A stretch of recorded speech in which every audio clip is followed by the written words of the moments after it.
Ibu Profesor Stella Christy PhD. Beliau adalah Wakil Menteri Pendidikan Tinggi, Sains dan Teknologi Republik Indonesia.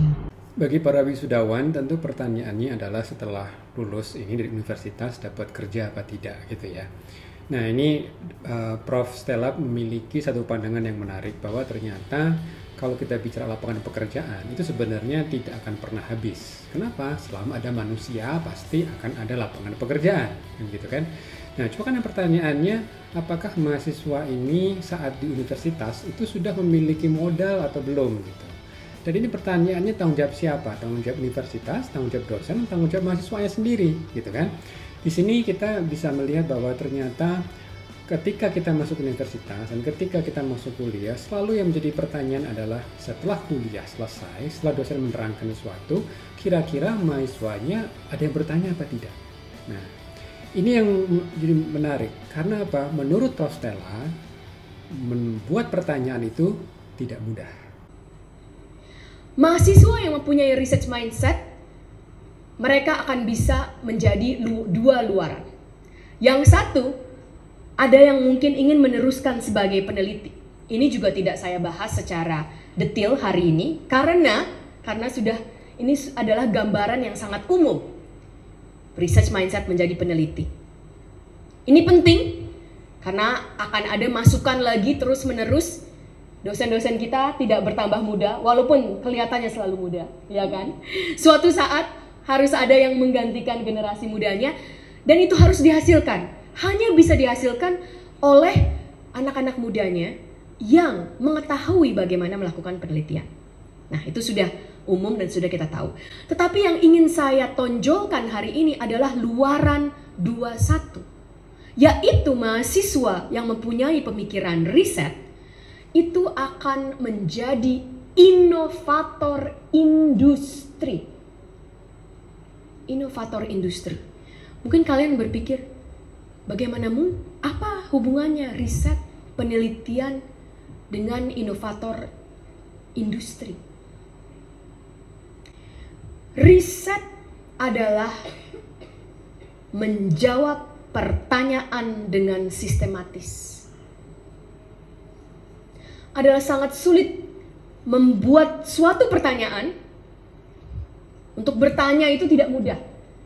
Pertanyaan yang berbobot, pertanyaan yang akan menghasilkan sesuatu itu tidak mudah. Lalu bisa menjawab pertanyaan tersebut secara sistematis itu juga tidak mudah. Dan itu harus dipelajari.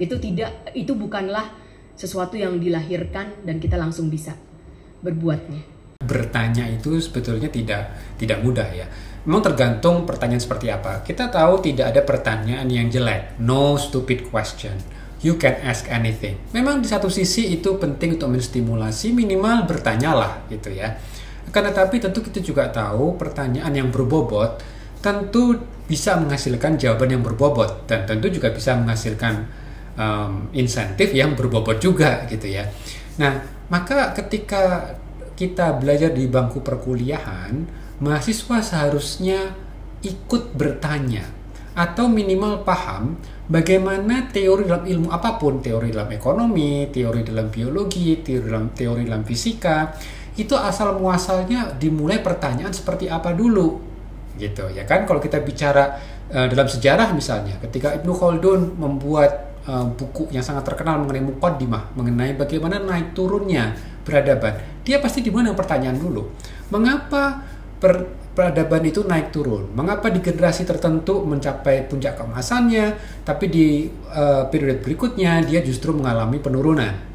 Dan itu juga sama dengan bidang sains. Bagaimana manusia akhirnya memahami untuk bisa menyelam ke laut dalam atau bisa terbang ke antariksa? Itu dimulai dengan pertanyaan.